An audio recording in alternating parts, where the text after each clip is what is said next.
So in that era, describe how life was with your neighbors, your Muslim neighbors, your Hindu neighbors, how schools were functioning at that time. Life was very simple, but very, I would say that it just feels like a dream. It was a different part of my life. We had a lot of Muslim neighbors, and we had some Hindu neighbors as well. Next doors, both sides were Hindu neighbors. And it was not felt that much of a difference between a Hindu neighbor and a Muslim neighbor. And being a girl, most of my girlfriends from my neighborhood were Muslim girls. You left in 1980, and did you come straight to America? I came straight to America. I came to Pittsburgh at that time. And when you came here and getting settled here and going through your medical training, what did you recall or miss most about life in Kashmir? I think I missed my family the most, my friends, the culture, the feeling of belonging somewhere. That was the hardest part for me, not knowing anyone. And then starting to make friendships later on. But I missed family for most of the time throughout the first, I would say, many years when I migrated here. After coming here, how would you describe to people who have never been to Kashmir, or to our future children who want to know about life in Kashmir? How would you, what would you want to convey to them? It's hard to convey the feelings of what you felt at that time and how you lived. I used to tell my son all the time that Kashmir is the most beautiful place in the world. He would say, yeah, right.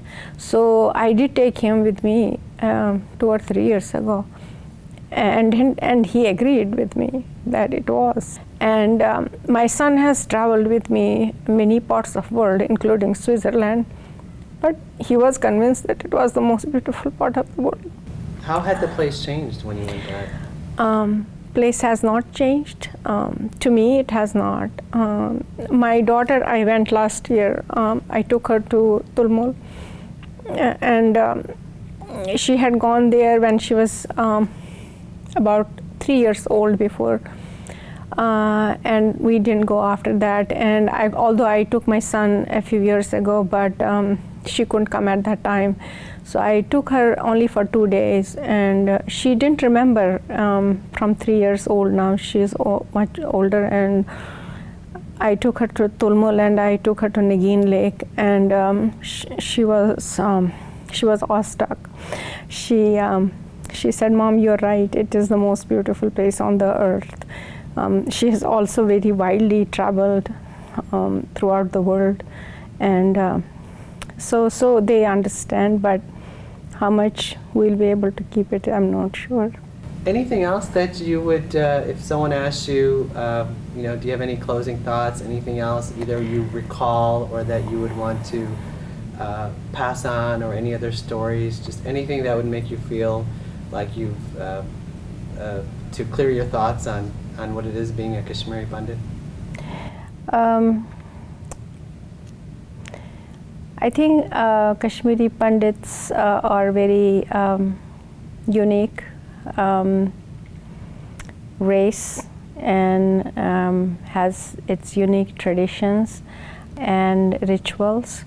And I just hope that we're not going to be a lost tribe in history.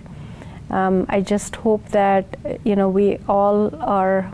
I understand when people say we are all intellectuals and we have, but I also hope that we all have patience, and we also make it as a